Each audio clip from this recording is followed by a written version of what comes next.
ऐसे अनंत जन्मों के पाप सन्मुख होए जीव मोय जमहि, जन्म कोट यघ नासों। विश्वास करो इस चेत, प्रभु कह रहे प्रायः ऐसे पापरत मनुष्यों को ये चेतना नहीं होती कि मैं भगवत प्राप्ति करूं, संत समागम या नाम जप नाम कीर्तन, चेतना नहीं होती इनकी। ये चेतना लुप्त रहती है। ऐसा नहीं कि उनमें सामर्थ्य नहीं, पर वो लुप्त। पापवंत कर सहज स्वभाव, भजन मूर्ति भावन का, उसके अंदर भाव ही नहीं आएगा भजन आदि का। तो चेत ऐसे जो पापात्मा जन होते हैं, पहली बात उनके अंदर सत्संग में जाना या भजन आदि इसकी रुचि ही नहीं हो। अगर कहीं भगवत कृपा से या किसी, अब जैसे उनके अंदर ये रत्या है, उनकी पत्नी भगवत चरणारविंद की महाप्रभु की शरणागत है, आश्रित है, तो कैसा कृपा बन रहा है। वो जरूर बोलती उस समय, फिर मंजीरा लेकर राधा नाम का, ये तो बढ़िया है, राधा नाम कीर्तन कर। यद्यपि ऐसा नहीं करना चाहिए, ऐसे दुर्व्यसन नहीं कर, पर दुर्व्यसन नहीं छोड़ सकते और राधा नाम स्वीकार कर लिया तो इस बात हमें विश्वास है राधा नाम की महिमा पर निश्चित आपका मंगल होगा। निश्चित आप इसी जन्म में ऐसी घृणा करेंगे कि देख लेना, निश्चित ये नाम और ये भगवत प्रीति, ये भगवत प्रीति है। मैं नीच हूं, मैं पामर हूं, अधम हूं, पर प्रभु आपका नाम, आपका गुण कीर्तन, आपकी महिमा, छुट्टी 84 भ्रमंते निरखय जुगल किशोर, ये हम सत्य मानेंगे। इस असत वृत्ति की सत्ता नहीं है और इसकी राधा नाम की 84 जी की इसकी सत्ता है। इस असत वृत्ति की सत्ता नहीं है। ना सतो विद्यते भाव, ना भाव विद्यते सता। ये सत वृत्ति तुम्हारा परम मंगल कर देगी। यदि किसी महापुरुष का संग हो जाए, ऐसी कोई घटना घट जाए, ऐसी परिस्थिति बिगड़ जाए, ऐसा वातावरण हो जाए कि उसे उससे ऊब करके किसी संत का आश्रय ले ले, महापुरुष का, तो कोई कितना भी बड़ा पापी हो, उनके प्रभाव से ऐसा दृढ़ निश्चय कर ही लेगा कि अब मुझे इस जन्म में भगवत प्राप्ति करनी है। वो संपूर्ण पापों से भली भांति तर जाएगा।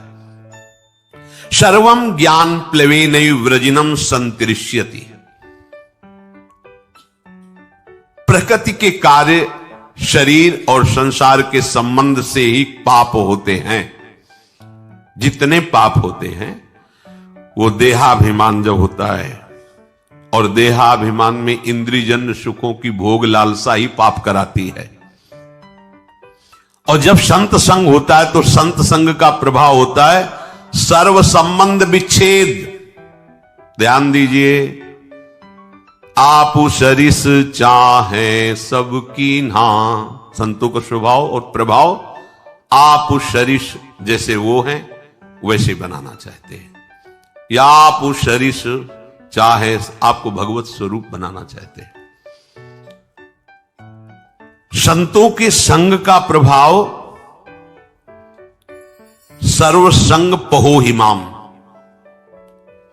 सर्व संबंध विच्छेद, शरीर से, अंतःकरण से, इंद्रियों से, शरीर संबंधियों से, भोगों से। अगर ये नहीं तो संत संग नहीं हो रहा है। संबंध विच्छेद, संबंध पुष्टता ये अविद्या का संग है। संबंध विच्छेद यही ज्ञान है, यही अज्ञान के नाश का स्वरूप है। ये अहमता ममता एकमात्र प्रियालाल के चरणों में समर्पित, कोई संबंध नहीं। ध्यान देते हो इस बात पर? हो नहीं, ये वो प्रपंच लादे घूम रहे हो। जय श्री हरिवंश प्रपंच बंच सब, ये काल ब्याल को खायो, ये जिए जान श्याम श्यामापद, कमल संग शिरनायो। सर्वम ज्ञान प्लवेनैव व्रजिनम संतरिष्यति। जहां वो संत महापुरुष के संग के प्रभाव से सर्व संबंध विच्छेद हुआ, तो अब उसको तरना बाकी नहीं रह गया, तर गया। मूला भावे कुतः शाखा, जब मूल ही कट गया तो अब शाखा कहां टिकेगी? तो बोले मूल था शरीर, अंतःकरण और भोगों का संबंध, संत प्रभाव से वो हट गया। अब जो बचा वो भगवद आश्रय, भगवत प्रीति या स्वरूप बोध। यथैधांसि समिद्धोग्निर भस्मसात् कुरुते अर्जुन, ज्ञानाग्नि सर्वकर्माणि भस्मसात् कुरुते तथा। हे अर्जुन, जैसे प्रज्वलित अग्नि ईंधनों को सर्वथा भस्म कर देती है, बहुत अधिक पापी भी है। तो मेरी बात मान ले तो इस नौका पे बैठ जाएगा और पार हो जाएगा, ज्ञान रूपी नौका पे। जैसी तुम्हें पद्धति बताई उस तरह से चलोगे तो चाहे जितने बड़े पापी हो, तुम संसार समुद्र से पार हो जाओगे, परमानंद में डूब जाओगे। अपिचेदशि पापेभ्य सर्वेभ्य पाप कृतमः। पाप करने वालों को पाप कृत कहते हैं, अधिक पाप करने वालों को पाप कृत्तर कहते हैं, और जो महापापी होता है उसे पाप कृतम कहते हैं। अगर तू महापापी भी, पाप कृतम अर्थात महापापी, मतलब तुमसे बढ़कर कोई पापी हो ही नहीं सकता, वो भी भगवत प्राप्ति करने का अधिकारी है यदि ऐसे चले जैसा भगवान ने बताया।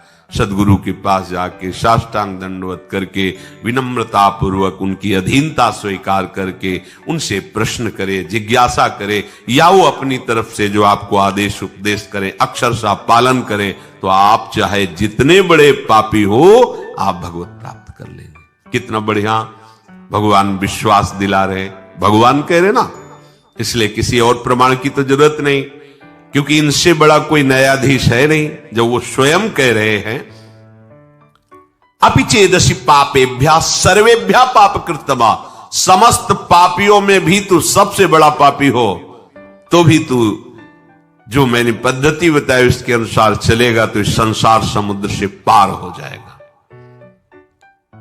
आगे भी भगवान ने कहा अपिचेत सुदुराचारो भजते माम अनन्य भाग साधुरेव समंतव्य सम्यक व्यवसिता ही सह। भगवान का एक कथन बड़ा सुख देने वाला है, आश्वासन देने वाला है। तात्पर्य यह है कि जो पापों का त्याग करके साधन में लगा हुआ है उसका तो कहना ही क्या है। देखो, कोई अपने को ये ना समझे कि हम बहुत बड़े श्रेष्ठ हैं। हम सबको उसी गंदगी से प्रभु ने उठाया है जिसे हम देखकर घृणा करते हैं ना, हम वहीं से हैं। बिल्कुल कहीं कोई श्रेष्ठता का अपने में आरोप न कर ले।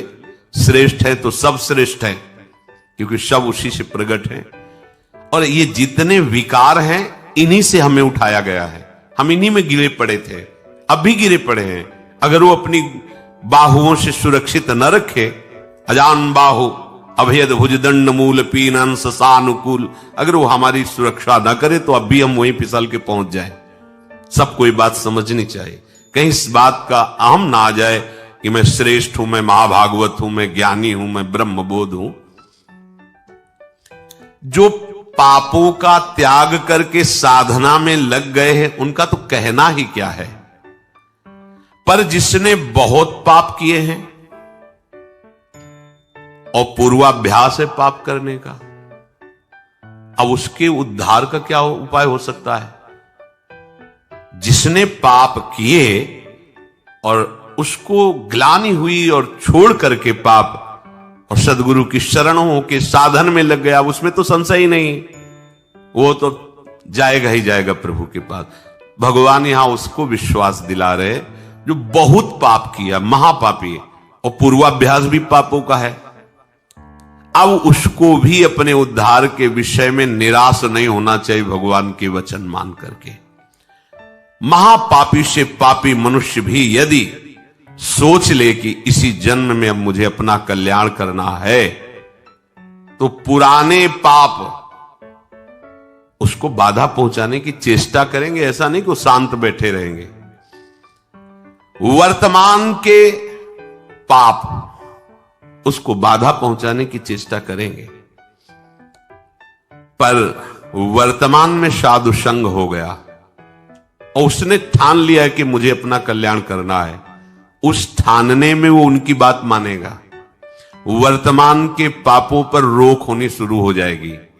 और उनकी बात मानने पर उपासना में धीरे धीरे रुचि होने लगेगी, और जहां रुचि हुई तो पूर्व पाप जो बाधक है वो नष्ट होना प्रारंभ हो जाएंगे। उसके हृदय में ये निश्चय होने लगेगा कि आज से मैं कभी पाप नहीं करूंगा। ध्यान दीजिए, ये कब हम जाने कि हमारे पुराने पाप नष्ट हो रहे हैं? वो तुम्हारे हृदय में जब ये निश्चय होने लगे आज से मैं पाप नहीं करूंगा, तो आपका हृदय इतना पवित्र होने लगा है कि पाप ना करने का, निश्चय करने का अधिकार कर रहा है। केवल भगवत प्राप्ति के लिए ही अब मैं चेष्टा करूंगा, उसके पापों का नाश होते देर नहीं लगती। जहां ऐसा निश्चय किया, फिर समझ लीजिए, पुराने पाप जो बहुत समय से कर रहे हैं वो भगवत मार्ग में नहीं आने देते, आने ही नहीं देते। वो बहुत बड़े बंधन हैं। कहीं भगवत कृपा से साधु समागम के शब्द पड़े और ये लगा कि मैं तो महान पाप करने वाला नीच हूं, मेरा कल्याण कैसे होगा? देखो, वचनों का प्रभाव, सत्संग सुनने से मेरा कल्याण कैसे होगा, ये बात आ गई। अच्छा, कल्याण तो साधु महात्माओं के संग से, सत्संग से होता है, पर मेरा अभ्यास वर्तमान में पाप करने का कैसे बनेगा? उनके समीप गया, अपने कल्याण के लिए जो चेष्टा करनी चाहिए वो संत महात्मा बताने लगे। उनके शासन में ध्यान रखना है। यदि आप जैसे वाल्मीकि जी ब्रह्म के समान हो गए तो उन्होंने संत का शासन स्वीकार कर लिया। जब तक हम नावे तब तक ये बैठे रहना, तो नाम सीधा नहीं जप सकते तो उल्टा जपो, मरा मरा मरा, सिद्ध हो गए। संत का शासन संपूर्ण दुर्वासना और पाप का नाश करने के लिए होता है। जहां उस संत का शासन स्वीकार किया तो हृदय में बात आने लगती है, अब लो नशानी, अब ना, बहुत पाप किया, अब नहीं करूंगा, हो गया। ये जब आने लगे तो जान लो पूर्व जो पाप बाधक थे वो नष्ट हो गए। तभी ये बात